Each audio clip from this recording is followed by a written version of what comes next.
بسم اللہ الرحمن الرحیم۔ السلام علیکم، میرے چینل پہ خوش آمدید۔ آج ہم نے کمپیریزن کرنا ہے، ڈفرنس بیان کرنا ہے کارڈنل اپروچ اور آرڈنل اپروچ کا، ٹھیک ہے جی۔ ان دونوں کے درمیان کیا فرق ہے یا ان کا موازنہ کیا جائے تو کون سی باتیں سامنے آتی ہیں۔ اچھا جی، سب سے پہلے تو کارڈنل اپروچ کو جو پیش کرنے والے ہیں وہ ڈاکٹر ایلفرڈ مارشل ہیں، اور آرڈنل اپروچ جسے انڈفرنس کرو اپروچ کہتے ہیں اسے پیش کرنے والے JR ہکس اور RGD ایلن ہیں۔ اب اس کی سب سے پہلے بات کرتے ہیں میننگ کی کہ کارڈنل یوٹیلٹی یا کارڈنل اپروچ ہوتی کیا ہے۔ Cardinal utility is the utility where in the satisfaction derived by the consumer from the consumption of good اور service can be express numerically. Cardinal utility میں ہم صارف کے تسکین کو یا افادے کو جب ڈرائیو کرتے ہیں نکالتے ہیں اشیاء و خدمات کے لیے تو اسے نومیریکلی اظہار کرتے ہیں۔ Ordinal utility states that the satisfaction which a consumer derives from the consumption of a good or service cannot be expressed numerical units۔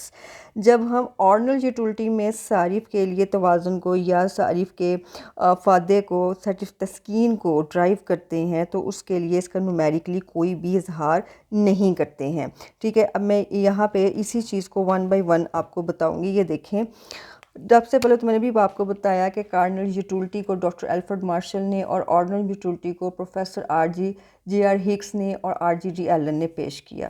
دوسرا اس کا اہم پوائنٹ ہے کہ جب بھی ہم بات کرتے ہیں اس کی کارڈنل یوٹیلٹی کی تو اس کا اظہار، افادے کا اظہار ہم نومیریکلی کرتے ہیں، ٹھیک ہے جی۔ اس کا اظہار ہم نومیریکلی کریں گے، لیکن آرڈنل یوٹیلٹی میں اس کا اظہار نومیریکلی نہیں کیا جاتا۔ اس کے لیے کیا استعمال کیا جاتا ہے؟ اس کے لیے پریفرنس کا لفظ استعمال کیا جاتا ہے، ٹھیک ہے جی، ترجیح کا لفظ۔ ایئرس کے لیے ہم ٹرم جو استعمال کرتے ہیں ترجیح کی کرتے ہیں، وہ اس لیے کرتے ہیں کہ ہکس کہتے ہیں کہ ان صارف افادے کا تعلق انسان کے ذہنی توازن سے ہے، ٹھیک ہے جی۔ اسے میئر کرنے کے لیے کوئی پیمانہ، میٹر یا کوئی بھی چیز نہیں ہے، خالصاً انسان کے ذہن کے اندر جو تسکین ہے وہ اسے میئر نہیں کیا جا سکتا، لیکن مارشل کہتے ہیں اس کو ہم میئر کر سکتے ہیں، اس کو ہم جمع کر سکتے ہیں۔ اچھا جی، اس کے بعد نیکسٹ ہے جی کہ اس کی اپروچ کیا ہے۔ ان کارڈنل اپروچ اسے کوانٹیٹیو، یہ کوانٹیٹیو ہے یعنی مقداری شکل میں اس کا اظہار ہے، ٹھیک ہے جی۔ کارڈنل اپروچ کا اظہار جو ہے وہ مقداری شکل میں ہے، کوانٹیٹیو ہے، ٹھیک ہے۔ لیکن جب ہم آرڈنل اپروچ کی بات کرتے ہیں تو اس کا اظہار جو ہے یہ کوالٹیٹیو ہے۔ یہ کوالٹیٹیو کا مطلب ہوتا ہے اس کا اظہار وصفی ہے، ترجیحی ہے، ٹھیک ہے جی، مقداری نہیں ہے۔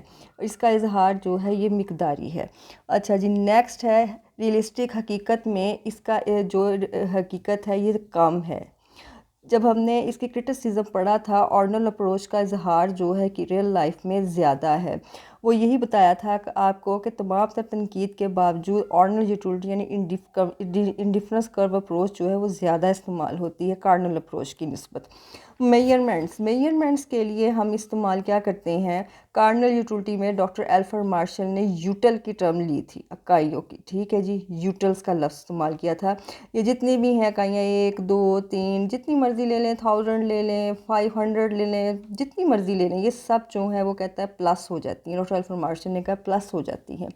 لیکن جب ہم بات کرتے ہیں آرڈنل یوٹیلٹی کی تو اس کو ہم رینک کی شکل میں ظاہر کرتے ہیں۔ رینک کی شکل میں کیسے ظاہر کرتے ہیں؟ یہ ہے جی فرسٹ، سیکنڈ، ٹھیک ہے جی، تھرڈ اینڈ سو آن، جتنا مرضی آپ لے جائیں، 15 لے جائیں، 50 لے جائیں، جتنا مرضی آپ لے جائیں۔ اچھا جی، نیکسٹ جو ہے وہ اس کی تعریف میں، اس کی جو کمپیریزن ہے اس میں ہم کہتے ہیں انالیسز کے لیے ہم مائنر یوٹیلٹی کو استعمال کرتے ہیں کارڈنل اپروچ میں، مارجنل یوٹیلٹی کو، ٹھیک ہے جی۔ لیکن جب ہم انالیسز کرتے ہیں آرڈنل میں تو اس کے لیے ہم کیا استعمال کرتے ہیں؟ انڈفرنس کرو، خط عدم ترجیح کو استعمال کرتے ہیں۔ اچھا جی، پروموٹڈ کیا کس نے کیا؟ یہ جو کارڈنل کا یوٹیلٹی ہے یہ ہے جی آپ کا کلاسیکل یا نیو کلاسیکل نظریہ، لیکن یہ جو ہے وہ آپ کا ہے آرڈنل یوٹیلٹی، آپ کا ہے ماڈرن تھیوری ہے، ماڈرن نظریہ ہے۔ کنسیپٹ کیا ہے اس کا؟ In cardinal approach utility is an objective concept. Objective concept کیا ہوتا ہے؟ آبجیکٹیو کنسیپٹ میں کسی بھی چیز کو بیان کرنے کے لیے باقاعدہ مشاہدہ کیا جاتا ہے، ڈیٹا لیا جاتا ہے اور اس کے بعد میئرمنٹ کی جاتی ہے. یہ ہوتا ہے کارڈنل اپروچ کو ہم لیتے ہیں آبجیکٹیو کنسیپٹ میں. ٹھیک ہے جی. لیکن جب ہم آرڈنل اپروچ کی بات کرتے ہیں تو آرڈنل اپروچ ہوتا ہے سبجیکٹیو کنسیپٹ. سبجیکٹیو کنسیپٹ یہ اس کا اظہار ہم اپنی رائے سے، فیلنگ سے کرتے ہیں. اس میں کوئی زیادہ مشاہدہ نہیں کیا جاتا، اس میں کسی قسم کا کوئی ڈیٹا نہیں جمع کیا جاتا. اپنا پوائنٹ آف ویو ہوتا ہے، ججمنٹ ہوتی ہیں، آپ کی پرسنل اوپینین ہوتی ہے. ٹھیک ہے جی. اچھا جی. اس کے بعد آپ کا نیکسٹ ہے، اس کا ہے جی one good model. One good model بالکل ہے. ون گڈ ماڈل کیا ہے جی؟ اس کا یہ ہے جی U is the function of کیو.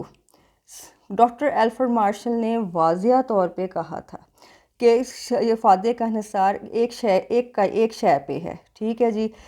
اس کے بعد اس دوسری کسی شے کے اوپر نہیں ہے، اس لیے اس نے ایک ہی شے کو ظاہر کیا ہے. لیکن جب ہم آرڈنل یوٹیلٹی کی بات کرتے ہیں، یہاں میں لکھ رہی ہوں آرڈنل یوٹیلٹی میں U is the function of X and Y, دو شے پہ انحصار ہوتا ہے. ٹھیک ہے جی. یہی ہے جی cardinal approach is one commodity model, U is the function of Q, but in ordinal approach a consumer uses more than one commodity at a time. U is the function of X Y and is equal to K. Satisfaction یعنی اس کے بارے میں، تسکین کے بارے میں ساری وہ غیر جانبدار ہوتا ہے. یہ 2 کا ماڈل ہے جی. 2 اشیاء استعمال ہوتی ہیں، 2 مجموعے بنتے ہیں. انڈیفرنس کرو کے ذریعے یہاں پہ میں آپ کو شکل سے واضح کرتی ہوں. دیکھیں جب آپ ایم یو کا خط لیتے ہیں تو کیا بنتا ہے؟ ایم یو کا خط ہر اگلی یہ بنتا ہے، اس سے نیچے جیسے جیسے ساری شے کی اکائیاں استعمال کرتا چلا جاتا ہے تو ہر اگلی اکائی پہ مختلف مفادہ گرتا ہے. ٹھیک ہے جی. یہاں تک کہ 0 ہو جاتا ہے اور پھر اس کے بعد یہ نیگیٹیو ہو جاتا ہے. ٹھیک ہے. انڈیفرنس کرو میں کیا ہوتا ہے کہ جب صارف جو ہے جیسے جیسے یہ کنویکس شکل کا خط ہوتا ہے، اوریجن سے لیفٹ ٹو رائٹ گرتا ہے، جیسے جیسے یہ بلند تر آئی سی پہ جاتا ہے اس کی تسکین کا معیار جو ہے نا وہ بلند ہوتا جاتا ہے اور پہلے سے زیادہ شے کے مجموعوں کو خریدتا چلا جاتا ہے. ان کی شکل کنویکس ہوتی ہے اور یہ لیفٹ ٹو رائٹ گرتا ہوا خط ہوتا ہے. ٹھیک ہے جی. یہ بھی نیگیٹو سلوپ کا خط ہے، نیگیٹو سلوپ کا خط ہے، لیفٹ ٹو رائٹ ہی گر رہا ہے. لیکن مارجنل یوٹیلٹی کا خط کارڈنل اپروچ میں یہ گرتا ہے ہر اگلی اکائی پہ مختلف مفادہ، یہاں تک کہ 0 ہو جاتا ہے پھر نیگیٹو ہو جاتا ہے. لیکن انڈیفرنس کرو میں صارف جیسے جیسے بلند سے بلند تر خط عدم ترجیح کے اوپر چلا جاتا ہے، اس کی تسکین کا معیار بلند ہوتا چلا جاتا ہے اور ہر کہا جاتا ہے ایکس اور وائی شے کی پہلے سے زیادہ اکائیاں خریدتا ہے. اس میں صارف 2 اشیاء سے زیادہ پہ انحصار کرتا ہے. حقیقی زندگی میں اگر دیکھا جائے تو صارف جو ہے نا وہ ایک شے پہ اتفاق نہیں کرتا. حقیقی زندگی میں صارف 1 سے 2 3 سے زیادہ اشیاء پہ اتفاق کرتا ہے اور یہ اشیاء کمپلیمنٹری شکل میں زیادہ استعمال ہوتی ہیں، جیسے ٹیوب اور ٹائر ہے. ٹھیک ہے جی. ٹیوب اور ٹائر ہے آپ کا، اس میں آپ کا یہ پین اور روشنائی ہے. ٹھیک ہے جی. اس میں آپ کا پین اور جتنی بھی آپ کی اکٹھی کی جاتی ہے انہیں تکمیلی اشیاء کہا جاتا ہے. انڈیفرنس کرو میں کمپلیمنٹری گڈس کا بہت زیادہ استعمال ہے. ٹھیک ہے جی. یہ تھا جی ان کے اندر ڈیفرنس اور یہ تھا ان کا کمپیریزن. لیکن اب اس سے نتیجہ کیا نکلتا ہے؟ نتیجہ کیا نکلتا ہے؟ اس کا نتیجہ کیا ہے آخر؟ اس کے ساری جو ہے وہ بحث کا ڈفرنس کو معلوم کرنے کا، ان کا کمپیریزن کرنے کا کوئی تو نتیجہ ہوگا. کنکلوژن کیا ہے؟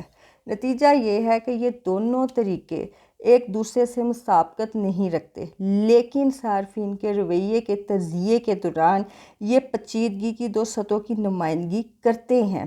کارڈنل اپروچ اور آرڈنل اپروچ دونوں طریقے کسی شے یا خدمت کے لیے صارف کے فیصلہ کرنے اور تجزیہ کرنے کے لیے متحرک ہیں. ٹھیک ہے جی. یہ تھا آج کا لیکچر. اگر آپ کو پسند آیا ہے، آپ مستفید ہوئے ہیں، تو اسے لائک کیجئے، شیئر کیجئے گا، سبسکرائب کیجئے گا، کمنٹ میں رائے کا اظہار کیجئے گا۔ اچھا علم پھیلانا، بتانا، پڑھانا، لکھانا صدقہ جاریہ ہے۔ دیکھیں اگر آپ مستفید ہوتے ہیں تو سبسکرائب ضرور کیا کیجئے۔ اللہ نگہبان۔